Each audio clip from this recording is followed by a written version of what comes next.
DK temple run ವಿಚಾರಕ್ಕೆ R Ashok ಕುಟುಕು ಹಾಕಿದ್ದಾರೆ. Temple run ಅಂದ್ರೆ ಟೆಂಪಲ್ ಅನ್ನ ಸುತ್ತುವ ಬದಲು ಇಟಲಿ ಸುತ್ತಲಿ, ಇಟಲಿ ನಾಯಕರಿಗೆ ಕಪ್ಪ ಕೊಟ್ರೆ ಅಧಿಕಾರ ದಕ್ಕತ್ತೆ. ಸುಮ್ಮನೆ ಊರೂರು ಅಲೆದಾಡಿ ಟೆಂಪಲ್ ರನ್ ಯಾಕೆ ಮಾಡ್ತಾ ಇದ್ದಾರೆ ಅಂತ ಪ್ರಶ್ನೆಯನ್ನ ಕೇಳಿರುವಂತದ್ದು.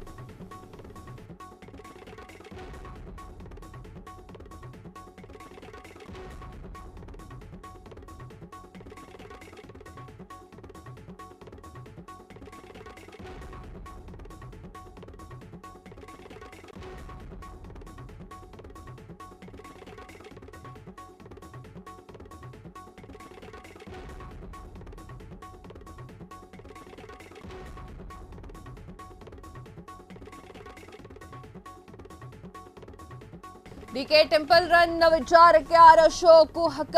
ಟೆಂಪಲ್ ಸುತ್ತುವ ಬದಲು ಇಟಲಿಯನ್ನ ಸುತ್ತಲಿ, ಇಟಲಿ ನಾಯಕರಿಗೆ ಕಪ್ಪವನ್ನ ಕೊಟ್ರೆ ಅಧಿಕಾರ ದಕ್ಕತ್ತೆ. ಸುಮ್ಮನೆ ಊರೂರು ಅಲೆದಾಡಿ ಟೆಂಪಲ್ ಯಾಕೆ ಸುತ್ತುತ್ತಾ ಇದ್ದಾರೆ? ಸಿಎಂ ಸೀಟ್ ಜಟಾಪಟಿಯಲ್ಲಿ ಕಾರ್ಯಕರ್ತರು ಕಂಗಾಲು. ಕಾಂಗ್ರೆಸ್ ಒಡೆದು 11 ಚೂರಾಗಿದೆ. ಯಾವಾಗ ಏನಾಗುತ್ತೋ ಗೊತ್ತಿಲ್ಲ. ಡಿಕೆ ಟೆಂಪಲ್ ರನ್ನಿಗೆ ಟಾಂಗ್ ಕೊಟ್ಟಿರುವಂತಹ ವಿಪಕ್ಷ ನಾಯಕರು. ಎಸ್ ವೀಕ್ಷಕರೇ, ಈಗ ಕುರ್ಚಿಯಲ್ಲಿ ಯಾರು ಕುತ್ಕೋಬೇಕು, ನವೆಂಬರ್ ಕ್ರಾಂತಿ ಆಗುತ್ತಾ, ಸೆಪ್ಟೆಂಬರ್ ಕ್ರಾಂತಿ ಆಗುತ್ತಾ ಅಂತ ಹೇಳಿ ಒಂದು ಕಡೆಗೆ, ಇನ್ನೊಂದು ವಿಚಾರ ಯತೀಂದ್ರ ಅವರು ಮಾತನಾಡಿರುವಂತಹ ಮಾತು, ಅದರ ಜೊತೆಗೆ ವಿರೋಧ ಪಕ್ಷದವರಾಗಿರುವಂತಹ ಬಿಜೆಪಿ ಪಕ್ಷದವರ ಚುಚ್ಚು ಮಾತು, ಇದೆಲ್ಲವನ್ನು ಡಿ ಕೆ ಶಿವಕುಮಾರ್ ಅವರು ತಡ್ಕೊಳ್ಬೇಕಾಗಿದೆ. ರಾಜ್ಯದ ಉಪಮಂತ್ರಿ ಡಿ ಕೆ ಶಿವಕುಮಾರ್ ಅವರು ರಾಜ್ಯದಾದ್ಯಂತ ನಡೆಸ್ತಾ ಇರುವಂತಹ ದೇವಸ್ಥಾನದ ಭೇಟಿ ಅಂದರೆ ಟೆಂಪಲ್ ರನ್ ಬಿಟ್ಟು ಇಟಲಿ ಮಾತಿಗೆ ಟೆಂಪಲ್ ಸುತ್ತಿದ್ರೆ ಮುಖ್ಯಮಂತ್ರಿ ಆಗ್ತಾರೆ ಅಂತ ಹೇಳಿ ವಿರೋಧ ಪಕ್ಷದ ನಾಯಕರು ಆರ್ ಅಶೋಕ್ ಅವರು ಲೇವಡಿಯನ್ನ ಮಾಡಿದ್ದಾರೆ. ದಾವಣಗೆರೆಯಲ್ಲಿ ಅವರು ಮಾತನಾಡಿದ್ದಾರೆ. ಗುರುವಾರ ಮಾತನಾಡಿದ್ರು. ಡಿಸಿಎಂ ಡಿ ಕೆ ಶಿವಕುಮಾರ್ ಅವರು ದಾರಿ ತಪ್ಪಿದ ಮಗ.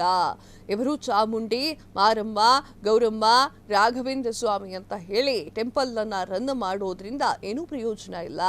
ಈ ಒಂದು ಟೆಂಪಲ್ಗಳಿಂದ ದೊಡ್ಡ ಟೆಂಪಲ್ ಆಗಿರುವಂತಹ ಇಟಲಿ ಟೆಂಪಲ್ ಒಂದಿದೆ. ಆ ಟೆಂಪಲ್ಗೆ ಹೋಗಬೇಕು, ಆ ಟೆಂಪಲ್ಗೆ ಸುತ್ತಬೇಕು. ಇಲ್ಲಿ ಸರಿಯಾದ ಕಪ್ಪ ಕಾಣಿಕೆ ಕೊಟ್ಟು ದೇವರನ್ನ ಪ್ರದಕ್ಷಿಣೆ ಮಾಡಿದ್ರೆ ಸಾಕು, ಅವರು ಮುಖ್ಯಮಂತ್ರಿ ಆಗ್ತಾರೆ ಅಂತ ಹೇಳಿ ವ್ಯಂಗ್ಯವನ್ನ ಆಡಿದ್ದಾರೆ. ನಾಯಕತ್ವ ವಿಚಾರವಾಗಿ ಯತೀಂದ್ರ ಸಿದ್ದರಾಮಯ್ಯ ಆಡಿರುವಂತಹ ಮಾತು ಡಿ ಕೆ ಶಿವಕುಮಾರ್ರನ್ನ ಗಂಗಾ ನದಿಯಲ್ಲಿ ಮುಳುಗಿಸುವಂತೆ ಆಗಿದೆ ಅಂತ ಹೇಳಿ ವಿಪಕ್ಷ ನಾಯಕ ಆರ್ ಅಶೋಕ್ ಅವರು ಲೇವಡಿ ಮಾಡಿದ್ದಾರೆ. ಕರ್ನಾಟಕದಲ್ಲಿ ನವೆಂಬರ್ ಕ್ರಾಂತಿ ಆಗುತ್ತೆ ಅಂತ ಹೇಳಿ ಹೇಳಿದ್ದಕ್ಕೆ ಕಾಂಗ್ರೆಸ್ ನಾಯಕರು ಕ್ರಾಂತಿನೂ ಇಲ್ಲ, ಭ್ರಾಂತಿನೂ ಇಲ್ಲ ಅಂತ ಹೇಳಿದ್ರು.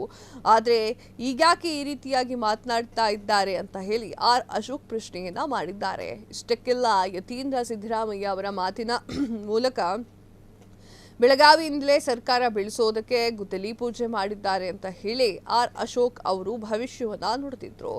ಇತ್ತೀಚೆಗೆ ಸಿಎಂ ಪುತ್ರ ಯತೀಂದ್ರ ಸಿದ್ದರಾಮಯ್ಯ ಅವರು ನೀಡಿದಂತಹ ನವೆಂಬರ್ ಕ್ರಾಂತಿ ಹೇಳಿಕೆ ಕುರಿತು ಮಾತನಾಡಿರುವಂತಹ ಅಶೋಕ್ ಅವರು, ಯತೀಂದ್ರ ಈ ವಿಚಾರ ಹೇಳಿದಾಗ ಕಾಂಗ್ರೆಸ್ನವರಿಗೆ ಸರಿ ಇರುತ್ತೆ, ಆದರೆ ರಾಜಣ್ಣ ಹೇಳಿದ್ರೆ ಅವರನ್ನ ಓಡಿಸ್ಬಿಟ್ರು. ಈ ಹೇಳಿಕೆ ಸಿದ್ದರಾಮಯ್ಯ ಅವರದ್ದೇ ಹೇಳಿ ಮಾಡಿಸಿರಬಹುದು. ಬೆಳಗಾವಿಗೆ ಹೋಗಿ ಯತೀಂದ್ರ ಅವರ ಮನೆಯಲ್ಲೇ ಹೇಳಿದ್ದಾರೆ.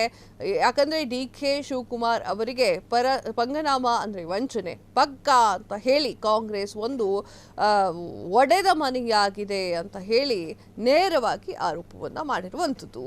ಕ್ಷಣ ಕ್ಷಣದ ಸುದ್ದಿಗಳಿಗಾಗಿ ಫ್ರೀಡಂ ಟಿವಿ ಸಬ್ಸ್ಕ್ರೈಬ್ ಮಾಡಿ, ಲೈಕ್ ಮಾಡಿ ಹಾಗೂ ಫಾಲೋ ಮಾಡಿ. ಹೊಸ ಸುದ್ದಿಗಳ ನೋಟಿಫಿಕೇಶನ್ಗಾಗಿ ಬೆಲ್ ಐಕಾನ್ ಮೇಲೆ ಕ್ಲಿಕ್ ಮಾಡಿ.